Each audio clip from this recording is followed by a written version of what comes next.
dari kubur. Seperti apa nih, karena horor ya? Ini horor, tapi bukan cuma sekedar horor yang maksudnya menakutkan, terus kayak not even jump scare gitu, tapi lebih ke emosinya juga ya, karena ini hubungan ibu dan anak, dan bukan hanya ibu dan anak, sebenarnya orang tua dan anak yang dihadapkan dengan cobaan kita yang ditinggalkan sama buah hati kita gitu kan. Jadi kayak Nah nggak punya pengalaman itu, tapi diberikan karakter yang seperti ini tuh, Nah tuh kan orangnya memang selalu, kenapa main film tuh salah satunya adalah pengen ngerasain rasa yang orang lain rasakan tapi Nah belum pernah gitu kan. Nah salah satunya ini, walaupun pas lagi adeganinnya tuh wah berkali-kali sih Nah hancur berkali-kali, karena Nah punya anak perempuan gitu kan, dan di cerita ini yang juga anak perempuan, anak tunggal gitu loh. Ada satu adegan yang bikin Nah tuh waktu pas lagi ngeadeganin tuh Nah butuh waktu lama banget gitu, kayak waktu ngerjainnya aja kayak Nah udah siap belum gitu, tar dulu mas gitu, ngomong sama mas direkturnya kan, Mas Unu, mas tar dulu ya mas, aku butuh waktu banget gitu loh. Butuh waktunya bukan apa-apa, karena belum apa-apa udah hancur gitu, udah kayak dan ini yang bikin Nah seneng sama horor yang ini gitu loh. Jadi punya rasa, terus rasanya juga bener-bener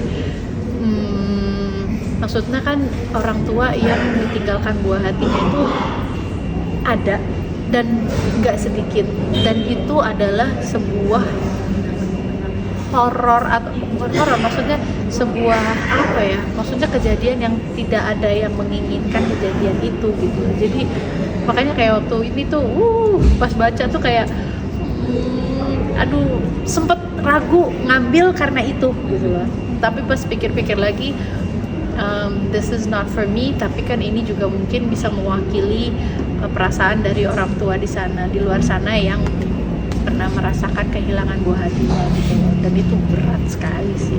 Peran dirimu sendiri jadi siapa dan apa jadi orang tua yang ditinggalkan tadi di sini? Iya, Nirina di sini berperan sebagai Alia yang memiliki anak perempuan namanya Yasmin, anak tunggal, dan ternyata di tengah jalan di bawah pengawasan Alia ternyata kehilangan anaknya gitu loh.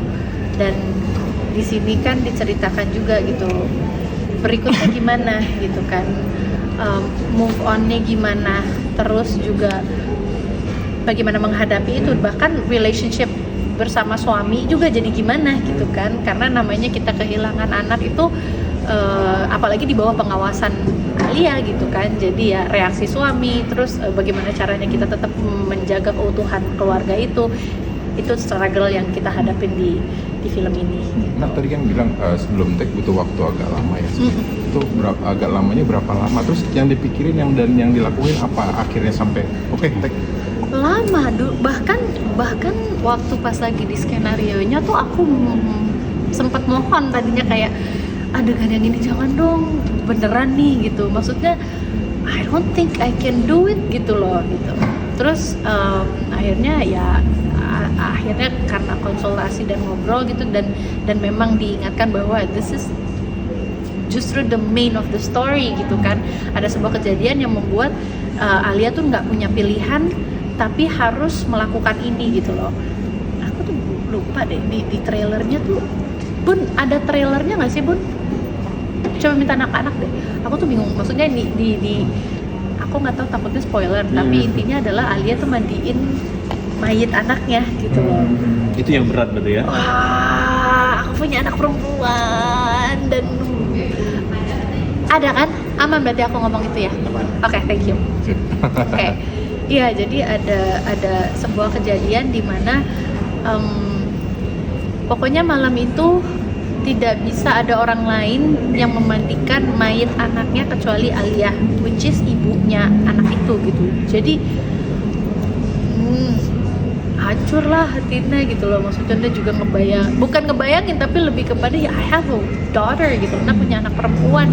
Dan begitu setiap mau ngadeganin gitu kan ngeliat gitu yang ada di kepalaku langsung anak perempuanku kan, jadi kayak aduh gila, sempat waktu di awalnya sempat bilang gitu, boleh gak sih adegan ini kayak yang lain deh yang mandiin gitu. Gak bisa karena memang waktu itu kejadiannya begini dan emang mau nggak mau harus Alia yang mandiin. Aku langsung lemes gitu, kayak lamanya tuh berapa lama ya? Lumayan sih sampai sempet take, terus tiba-tiba hujan deras. Terus aku pikir dan katanya ntar dulu take-nya karena lagi hujan deras. Alhamdulillah gitu. Terus aku yang kayak oke nunggu dan hujannya kebetulan sampai 1,5 jam lah gitu. Itu pun dari 1,5 jam aku masih minta lagi, Mas aku minta sebentar lagi, kurang lebih hampir 30 menit kemudian baru bisa. Dan itu in between shots, in between take, aku bener-bener wah itu speechless, gemeteran, nangis nggak berhenti. Ya itu kepalaku kemana-mana gitu sebagai seorang ibu gitu. Tapi itu adegan yang berat banget. Pengalaman pertama kali untuk kamu selama di industri ini, sesusah itu untuk melakukan satu scene? Atau mungkin sebelumnya pernah ada juga yang seperti ini? Ada juga malah, di film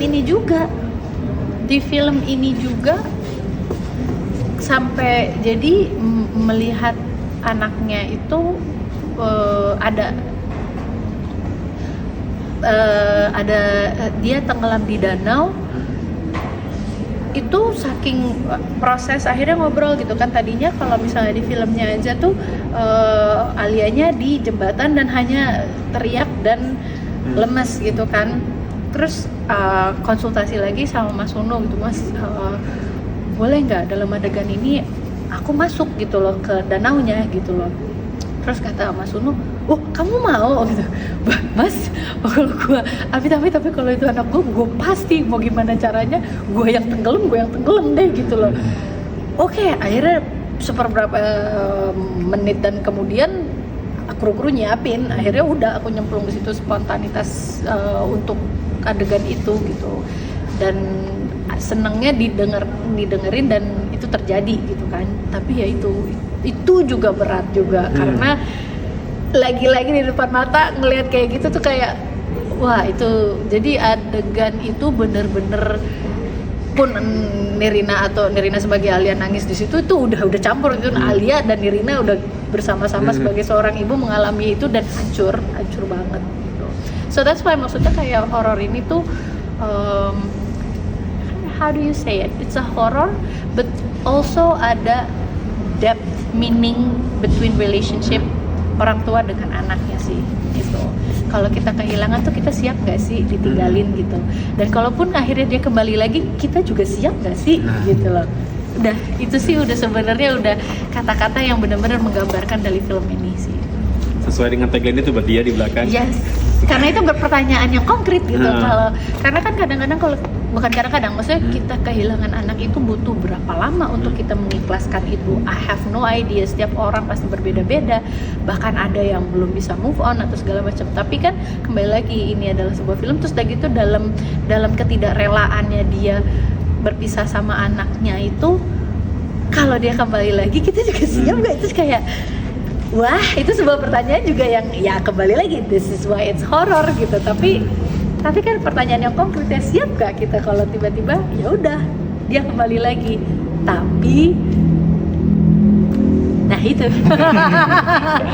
Tapi susah nggak ngebanding sama pemeran? Kan terus deket banget ya. No, she's really good. I am honored bisa main bareng sama dia karena dia anak 11 tahun yang menurut aku kayaknya dia nggak 11 deh. Karena kayak adegan-adegan berat tuh dia bisa melakukannya dengan lancar gitu. Terus kalau misalnya kita ngobrol gitu segala macam, dia tuh bener-bener bener-bener berpengalaman banget deh. Jadi kayak aku bukan kayak ngomong sama anak kecil gitu, bener-bener kayak ini yang ini ya, ini bagian yang ini nanti kita gini. Oke, gitu. Terus aku kayak oke tuh, terus kamu ada pertanyaan nggak gitu? Enggak. Oke, pas dia adeganin bener.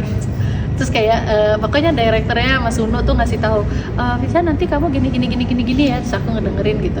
Oke, terus ada adegannya dia aku dari samping gitu nontonin dia, bagus banget mainnya.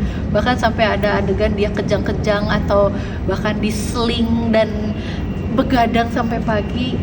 no complaint whatsoever. Maksudnya untuk anak 11 tahun bisa profesional seperti itunya, aku sih salut banget sih. Jadi kalau dibilangin tentang bonding, ya itu tadi, aku membuka diri untuk dia dan dia juga sangat-sangat apa ya, anaknya tuh luwes lah gitu, dan pendengar yang baik juga, dan enak banget, jago banget. Makanya aku nggak heran nanti entah tahun berapa dia yang memegang piala Citra nantinya. Amin. Pada aku akhirnya sumpahin. Pada akhirnya kompak di depan layar dan di belakang layar ya. Iya, karena anaknya seseru itu dan dia memaksa aku main TikTok, padahal aku nggak main TikTok. Gara-gara dia jadi aku jadi main. Kalau sama Mas Nugi sendiri seperti apa untuk menciptakan emosi? Iya tuh, Mas Nugi tuh Mas Nugi itu adalah, aku udah kenal Mas Nugi dari zaman dulu banget ya. Tapi untuk akhirnya kita satu frame baru kali ini, dan biasanya kita kalau lagi bareng entah untuk kegiatan peduli alam atau olahraga outdoor lah, diving lah, apalah segala macam, sepedaan lah gitu, tiba-tiba wih sekarang jadi suami. Tapi enak karena kan kita udah pernah berada di situ dan aku nggak ada sungkannya, dia juga nggak ada sungkan. Alhamdulillah. Mas Nugi mah banyak juga, ada Bu Mutia ada tahu, terus juga ada Mas Septian juga yang aku ngefans banget dari dulu. Terus udah gitu tiba-tiba Mas Septian, terus aku iseng gitu kan, Mas Septian mau dong breakdance. Kita masih ingat Mas Septian terhadap itu kan, jadi kayak tiba-tiba dia menghibur kita dengan kopiahnya gitu, tiba-tiba joget gitu, kita ya kan. Padahal di film horor ya, pas lagi behind the scene-nya sih parah semua orang di situ. Syutingnya di mana? Kita ada di itu apa ya nama daerahnya? Hah? Ciawi ya? Oh, dekat ya. Ya, kita di Ciawi. Jadi ada ada kampung apa ya namanya? Iya, aku lupa lagi daerah Ciawi. Terus nanti ada kampungnya, nanti ya kita ini nih ya. Tapi aku nggak enak soalnya waktu itu udah ketemu sama warganya di sana, aku lupa lagi. Tapi ya pokoknya daerah Ciawi. Terus ada satu tempat yang aku tuh nggak tahu. Aku yakin sebenarnya tidak ada yang niat untuk nggak ngasih tauin aku gitu loh. Tapi adegannya adalah kita masuk ke liang kubur gitu. Jadi ada adegan kayak gitu, aku udah jalanin, selesai segala macam. Selesai syutingnya baru aku tahu itu adalah benar-benar daerah kuburan. Aku pikir iya kan di sana kuburan, di sini kan enggak. Ya udah, kalau di sini ada liang kubur kan berarti ini tanah yang lain. Aku lupa itu masih satu daerah dan itu hanya masalah yang itu udah diisi, yang ini belum. Jadi udah selesai adegannya baru dibilangin itu kan sama Mbak, sama maksudnya itu kan daerah kuburan bener. Allahu Akbar, ya udahlah, tapi untung aja udah selesai. Habis itu langsung doa, ya Allah Tuhan lindungi aku hanya ingin memberikan hiburan buat teman-teman yang ingin menonton film, amin. Ada pengalaman mistis gitu nggak sih selama syuting? Iya, makanya aku tuh kayak honestly jujur aku tuh pemilih banget dalam film horor. Karena apa? Karena aku percaya yang namanya energi itu ada gitu loh. Walaupun maksudnya aku juga bukan pengguna maksudnya dukun lah atau apa segala macam gitu ya, tapi maksudnya untuk energi seperti itu tuh ada. Dan makanya aku setiap kali datang ke tempat baru tuh selalu minta izin, juga berusaha untuk tidak ngomong sompral atau segala macam gitu loh. Tapi ya alhamdulillah yang ini tuh nggak ada efek ke aku pribadi gitu. Tapi memang pas lagi syuting gitu misalnya, ya itu tadi tuh yang satu tempat yang aku nggak nyangka itu memang beneran tempat kuburan itu. Ada satu tempat, jadi kan kalau kuburan itu kan gelap banget karena di perkampungan banget, jadi bener-bener nggak ada lampu. Nah sama anak-anak kru malam-malam kan dipasangin lampu gitu untuk menerangi semuanya gitu. Ada satu tempat itu ingat banget di pojok gitu, setiap kita lagi mau take itu tiba-tiba bentar ya Mbak, belum gitu. Oh oke. Lah aku duduk lagi, oke udah siap. Begitu berdiri belum. Oh, kenapa nih gitu, aku bingung kan gitu, kenapa ya gitu. Ternyata dibiarin dulu syuting, udah selesai syuting baru diomongin. Perhatiin nggak Mbak, dari tadi kita belum jadi syuting, kenapa Mbak, perhatiin nggak yang di sebelah situ lampunya mati terus? Iya. Jadi pasang lampu bledor. Wah, meletus. Oke, kirain emang bohlamnya gitu kan, begitu dipasang lagi dar meletus lagi. Ya udahlah gitu, permisi Boya jangan disorot di situ aja, geser gitu. Udah akhirnya digeser dikit, tapi karena emang tempat itu tuh grande gitu, maksudnya kayak emang kuburannya dia tuh ada apa tempat gapuranya apa segala macam, pokoknya gede gitu. Jadi mau nggak mau itu yang disorot gitu, tapi akhirnya digeser dikit dan baru abis itu